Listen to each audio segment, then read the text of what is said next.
Coming up on a newscast, the People Power Party wins 12 out of 17 key races for big city mayors and provincial governors. The leaders of the main opposition bloc steps down to take responsibility for the crushing defeat. U.S. Special Envoy Sung Kim begins a 3-day visit to hold talks on North Korea with his South Korean and Japanese counterparts. Seoul's National Security Advisor holds a phone with China's chief diplomat on Peninsula affairs. With distancing measures eased, various sectors are revived. Movie theaters have been one of the biggest beneficiaries of the changes, as they're expected to return to profit for the first time since 2020.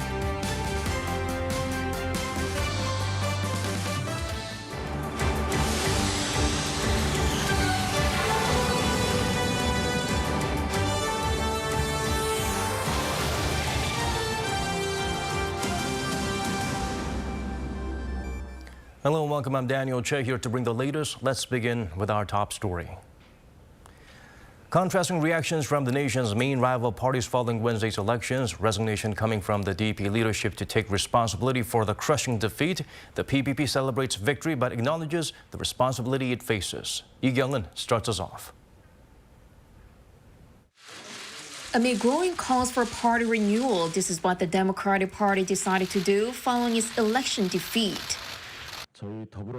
All members of our party's emergency committee have decided to resign from their posts to take responsibility for the outcome of the local elections. This is the second resignation of party leaders after the first in March over its loss of the presidency. On Friday, the party will discuss new interim leaders who will be in charge until the party convention in August. Fierce debate is expected, though, amid mounting controversy surrounding campaign chief Lee Jae-myung. Some are critical of the former presidential candidate who managed to win his own parliamentary by-election but failed to lead the overall election victory. One official called the election an honor with only scars, while former NIS director Park Ji-won said it was a victory for one but at the cost of all. Lee declined to make any comment. In the meantime, People Power Party is celebrating its massive victory. We are truly grateful yet fearful about the strong support we received. We will march forward with infinite responsibility to help the Yoon Suk-yeol administration succeed. And the leaders repeatedly stressed the need to stay humble. It cited the backlash facing the DP, which it says is caused by the party's arrogance after winning the majority of parliamentary seats. The PPP is also focused on bringing tangible achievements. It will set up a special team that will make sure its local election policies are carried out. Young-eun, Arirang News. Throughout the election campaign, the ruling bloc's message was that President Yoon is on the voters' side. This while the DP made the case for checks and balances. So how does this change the political dynamics? Kim Do-yeon explains further. The political sentiment leading up to the election previewed the result, with People Power Party expecting to take the majority of top local posts. The clearest sign being the presidential election in March. This is a dramatic change just in 4 years when the Democratic Party of Korea took 14 of the 17 posts. And more recently, 2 years ago, the DP was favored by the public as it took the majority of seats during the 2020 general election, 180 out of 300. Throughout the local election campaigns, the ruling People Power Party put forth a message that the central government and local governments can work together, while the main opposition Democratic Party of Korea said the new administration needs checks and balances. But how much can local governments do? Because in some cases, even the central government need a local government, a permit or license. For example, like housing, development and something like you need to get license from the local government, not the central government. So if you can get cooperation from the local officers to do any kind of, housing project or any kind of, public policy issues, that will be a great help to the Yoon administration in the future. The housing issue has been an important factor throughout the country's political arena. The heated real estate market is centered on the capital region, and with Gyeonggi-do Province's governor-elect being Kim Dong-yeon from DP, it could pose an interesting dynamic. Conservative parties are more aggressive with land development and redevelopment, while liberal parties may approach this issue differently, such as public housing as opposed to private development. In addition to the real estate market in the capital region, President Yoon Suk-yeol has emphasized multiple times that he intends to change the political system so regional governments have more autonomy. With many of the local leaders in line with President Yoon's view, South Koreans wait to see what changes will be made. Kim Do-yeon, Arirang News. America's special envoy for North Korea will hold trilateral talks with its counterparts from Seoul and Tokyo. Their diplomacy comes at a critical juncture. The regime test-fired several ballistic missiles, and there are signs it could conduct a nuclear test. Han Sung-woo tells us more. Washington's special representative for North Korea, Sung Kim, on Thursday arrived in South Korea for a 3-day visit to discuss with Seoul and Tokyo the current state of affairs on the Korean peninsula and how they'll respond to Pyongyang's recent provocations. There have been some important developments on the peninsula since my last visit, and I'm looking forward to having an in-depth discussion with the new ROK Special Representative Ambassador Kim Gun, bilaterally, but also trilateral with Ambassador Kim and Director General Funakoshi from Japan. He'll be joining his South Korean counterpart, Kim Gun, and Japan's Takehiro Funakoshi for a trilateral meeting on Friday in Seoul, where the 3 nuclear envoys will tackle a broad range of issues, including the North's recent intercontinental ballistic missile launches and the COVID-19 outbreak it's currently struggling with. That's according to the U.S. State Department, which also said Sung Kim plans to reiterate the United States' commitment to seeking dialogue with North Korea while working with the international community to address the regime's unlawful weapons of mass destruction and ballistic missile programs. A press release stated his visit underscores the importance of close collaboration with South Korea and Japan as they pursue the complete denuclearization of the Korean peninsula. Kim's trip comes a week after the United Nations Security Council failed to pass a resolution proposed by the U.S. and vetoed by China and Russia that sought to slap fresh sanctions on Pyongyang for its recent missile tests. North Korea has staged 17 provocations this year alone, the most recent show of force taking place last week, just hours after U.S. President Joe Biden left Asia. The North's military ambitions, Russia's aggressions in Ukraine, China's moves to expand its own nuclear arsenal, and the emergence of so-called threshold states like Iran have been described by the New York Times as the erosion of the old nuclear order from the Cold War, leading to what experts are saying is a fast-approaching second nuclear age. Han Sung-woo, Arirang News. Seoul's National Security Advisor spoke over the phone with China's chief diplomat on Peninsula affairs. During the first such session between the two officials since the launch of the Yoon government, Kim Sung-han highlighted that Pyongyang's nuclear and missile programs harm regional stability and called for Beijing to step up efforts so the regime would refrain from further provocations and return to dialogue. Yang Jiechi reportedly promised China will carry out its role in seeking a diplomatic solution. On bilateral ties, they pledged to expand substantive cooperation and agreed to strengthen communication to narrow differences on certain issues. North Korea plans to hold a plenary session of its ruling Workers' Party in early June. Seoul's Unification Ministry expects the meeting to address key domestic and international issues, which include cross-border ties and its COVID-19 situation. The ministry will keep close tabs on any message from the regime's leader to South Korea and the rest of the world. The plenary session is where top political officials discuss and decide future policy directions. Due to the outbreak, the event could be held in a smaller scale and would last 4 to 5 days. COVID-19 infections have been slowing down in many parts of the world, but now there's another virus in the news, monkeypox. Although it can be deadly, it's not spreading nearly as fast as the coronavirus. Shin Yeon provides a deeper analysis. Could we see another pandemic this year? That's what the World Health Organization is trying to stop, as more and more countries are reporting monkeypox cases. What's monkeypox? Monkeypox is similar to smallpox. It was first found in monkeys kept for research in a lab in 1958. The first human case was recorded years later in 1970 in Congo. Since then, it has been considered an endemic disease concentrated in Central and Western African countries. But recently, it has spread to other parts of the world. Why? Just a few weeks ago, on May 13th, the UK notified the World Health Organization that it had found 3 cases of monkeypox. What startled scientists, though, is that none of them had visited Africa. They're still looking into how this could have happened. Meanwhile, this virus has spread across 30 countries, mostly in Europe. The WHO believes over 550 people have caught the virus so far. Has it spread to Korea? No.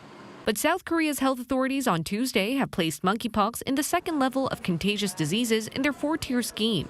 Authorities are making sure this virus doesn't come into the country. The most probable route would be through air travel. They have also ensured that South Korea has a vaccine stockpile against monkeypox. It has enough vaccines to inoculate some 35 million people. How do you know if you have monkeypox? What are some main symptoms? Those infected develop blistery rashes over their body. Usually, these rashes go away after 3 weeks. Other common symptoms are high fevers and muscle aches. Fortunately, monkeypox is known to have a very low fatality rate. None of those recently infected have died. And how can you catch it? The answer is through close contact. You can catch monkeypox by touching the rashes, bodily fluids, and scabs of people or animals who have it. That's why it's important to self-isolate yourself if you're a monkeypox patient, because the virus can spread through clothing, bedding, and towels. And a common misconception is that monkeypox spreads mostly among gay men. Some cases in this outbreak have been identified among such communities. But the WHO says there's no scientific evidence that suggests that this is how the virus spreads. 신예은, Arirang News. The nation's COVID-19 tally declined significantly to 9,900 on Thursday. Authorities formed a task force to determine whether there's still a need to require self-isolation for the infected. One of the few remaining rules require these groups to stay home for 7 days. The KDC will need more time to assess the situation. Officials are reviewing if easing distancing during summer vacation period would cause a rise in infections. The new task force seeks to reach a decision by June 19th.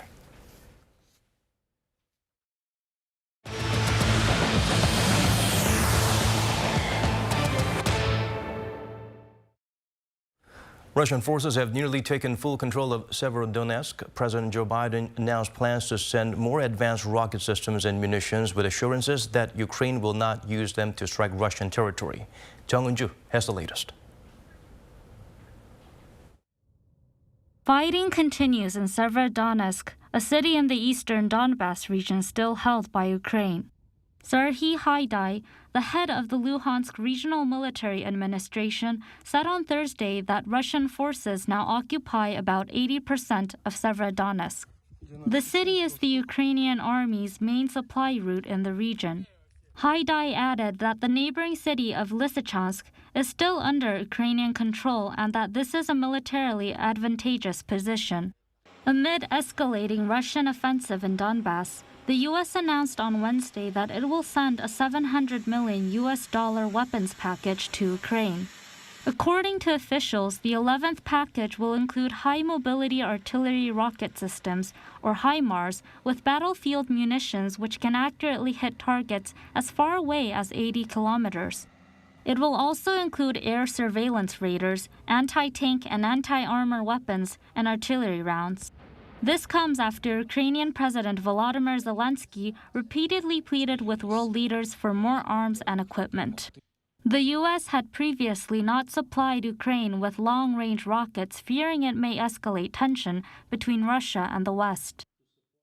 They've given us their assurances that they're not going to use these systems for striking Russian territory, and we trust the Ukrainians will live up to those assurances. In response, Kremlin spokesman Dmitry Peskov said on Wednesday that the U.S. is not contributing to the Ukrainian leadership's willingness to resume peace negotiations. We believe the U.S. is deliberately pouring fuel on the fire. The U.S. is clearly holding the line that it will fight Russia to the last Ukrainian. Peskov also added the Kremlin does not trust Ukrainian President Volodymyr Zelensky's words that Kiev would not use multiple launch rocket systems to attack Russian territory if they receive them from the U.S. Meanwhile, Ukrainian Defense Minister Alexei Reznikov has publicly thanked U.S. President Joe Biden and the U.S. military for including HIMARS rocket systems in its latest aid package. Jung Eun-ju, Arirang News. Russia may be inching closer to an historic default on its sovereign debt. A panel of investors determined that late payments on nearly $1.9 million of interest last month did constitute a so-called failure to pay event. The determination was made by the Credit Derivatives Determinations Committee, which includes major investment banks and asset managers. This does not mean a wider default by Moscow, but it means holders of Russian credit default swaps, a kind of insurance, will get payouts to the tune of $2.5 billion. Still, default is likely on the way, with the U.S. having decided to no longer allow American investors to receive Russian bond payments. A senior Ukrainian diplomat will visit South Korea to discuss bilateral cooperation on reconstructing the country. Ukraine's Deputy Foreign Minister Dmytro Synik will be in Seoul from Monday to Wednesday next week. He'll meet with Second Vice Foreign Minister Lee Do-hun, also officials from local firms, to discuss cooperation on trade and investment, as well as reconstruction efforts. This comes as the ruling People Power Party plans to dispatch a special delegation to Ukraine to pursue high-level talks. A wildfire that broke out Tuesday in Miryang, Gyeongsangnam-do province continues to burn. The blaze has so far engulfed over 740 hectares of land, equivalent to some 1,000 football fields. But progress is being made. As of 6:30 p.m. local time, firefighters have extinguished 81% of the fire, a dramatic increase from around 40% on Thursday morning. No reports of casualties or property damage so far. Some residents have been staying in temporary shelters. With distancing measures lifted in South Korea, more and more people have been returning to cinemas. These establishments are expected to return to profit for the first time since the pandemic began in 2020. Kim Bo-kyung helps us look beyond the numbers. The queues to get popcorn and soda don't appear to be getting any shorter. Movie theaters are one of the types of businesses that have really struggled due to the pandemic.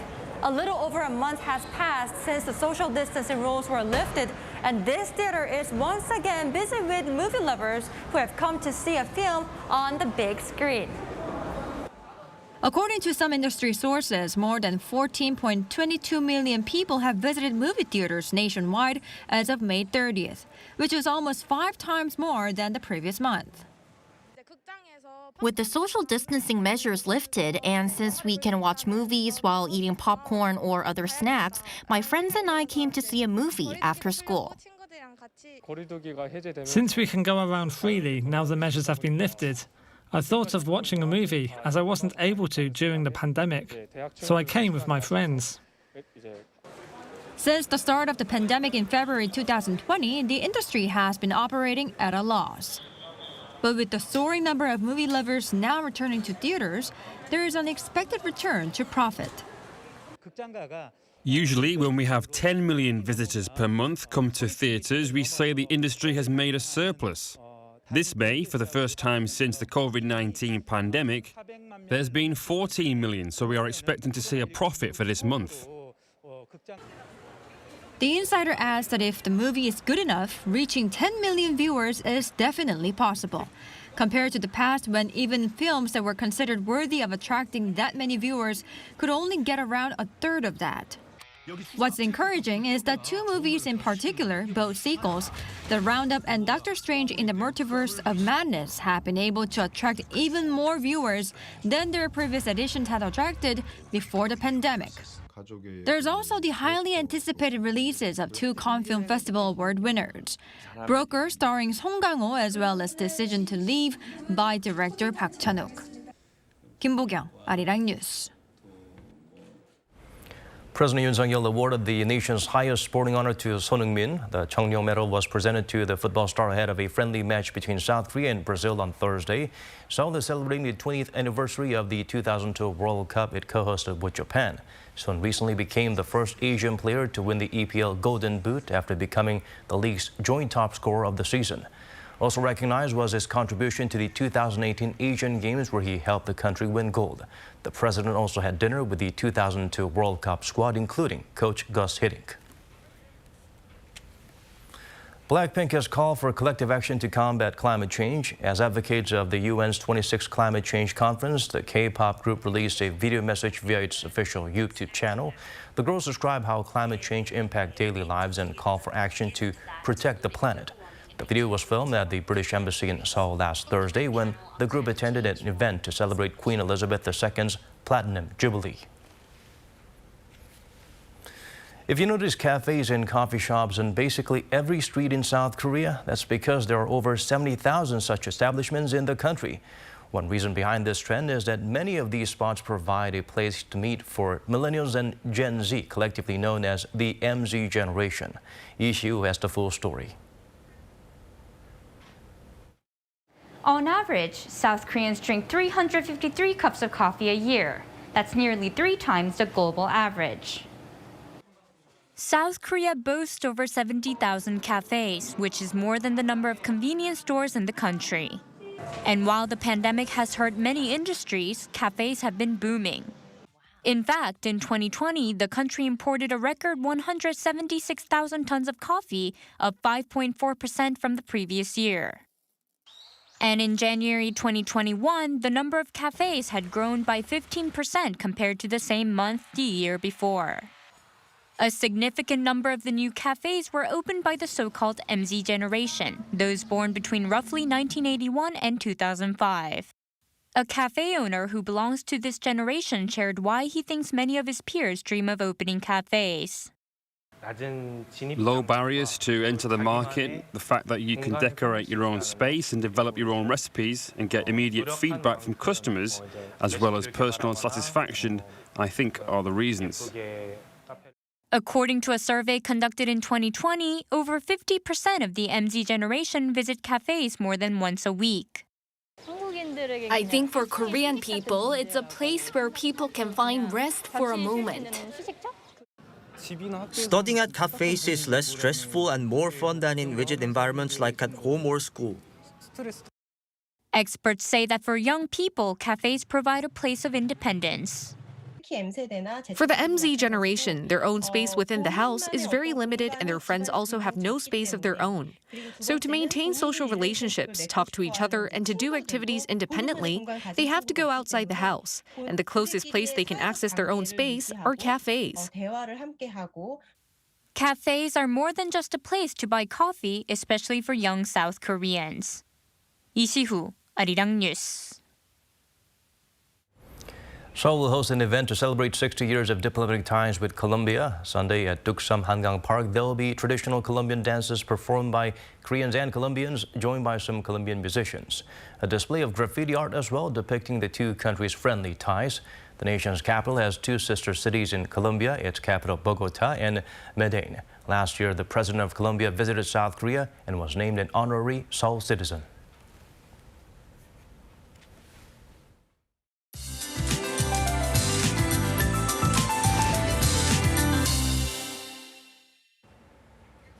South Korea will see big swings in temperatures across the nation.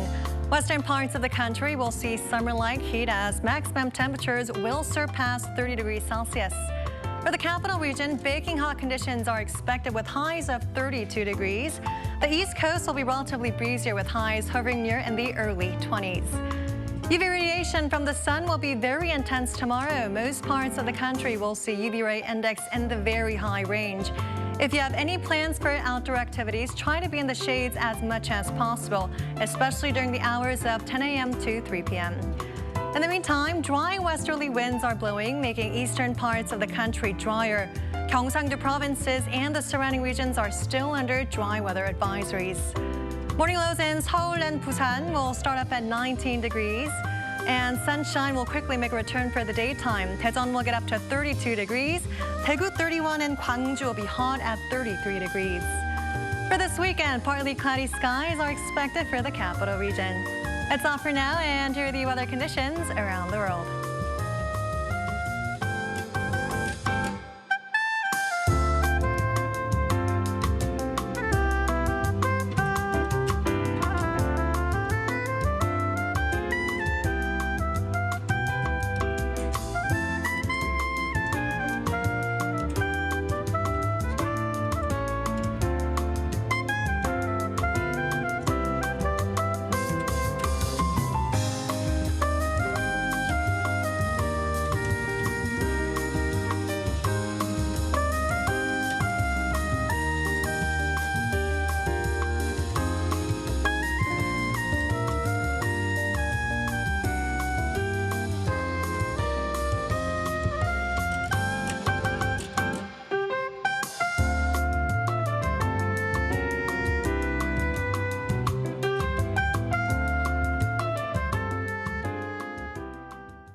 It's time to wrap things up. As always, thank you for staying with us.